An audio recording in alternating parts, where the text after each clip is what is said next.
What's the worst mistake you ever made when texting someone? So, I know a girl, she's 15, and I'm not quite sure what she has, but I do know she's mentally challenged. She's the sweetest little girl I know, heart of gold and extremely generous, and friendly. She's taken quite a liking to me, and her parents say she apparently doesn't stop talking about me at the dinner table, or whenever she gets the chance. I think she sees me the same way younger kids find high schoolers cool. She's recently taken an interest in building her own wardrobe. She didn't care much aside from preferring certain colors and prints, and her mother apparently bought most things for her, but she's begun to develop her own taste fashion-wise. That said, I have several pairs of baggy pants I usually default to for comfort, and she noticed. She expressed to her mother that she wanted her own pair, but she wanted it to look exactly like my pants specifically. Now, baggy pants often have different looking fits depending on its dimensions and whoever's wearing them, and after hours of her mother taking her to different shops, they weren't able to find one that looked just like mine did, and fitted on her exactly like mine did. Lisa decided to send me a message once they reached the last shop, and she told me what she was doing. I go, I'll help. Like the dumb F that I am.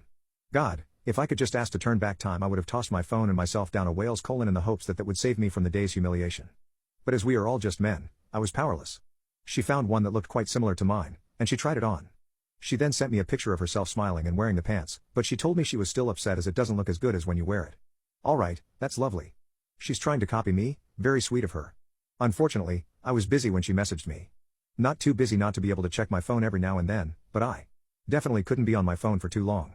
So, I took a look at the picture she sent and decided it wasn't baggy enough and she had pulled the pair far too high up her waist. Again, I couldn't type for too long.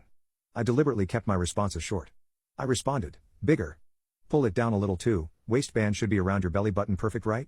Wonderful advice from a guy she thinks is cool. But no, of course not. I placed my phone back into my pocket, happy with myself. I thought about wearing the pants that matched the color of what she had tried on when we meet again. But God is not merciful. In fact, God has forsaken us all. The second message never sent. Bigger, it's a single word and it sounds dry and uninterested.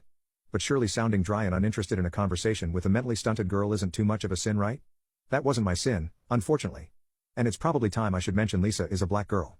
Now, ladies and gentlemen, please open your keyboards and spot the letter B with me. It's on the lower right side, correct?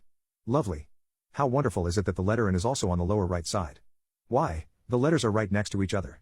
Surely, there is not a word that could be sabotaged by that simple little mistake? Well, there is. So I called Lisa the N-word. Hard are perfectly spelled.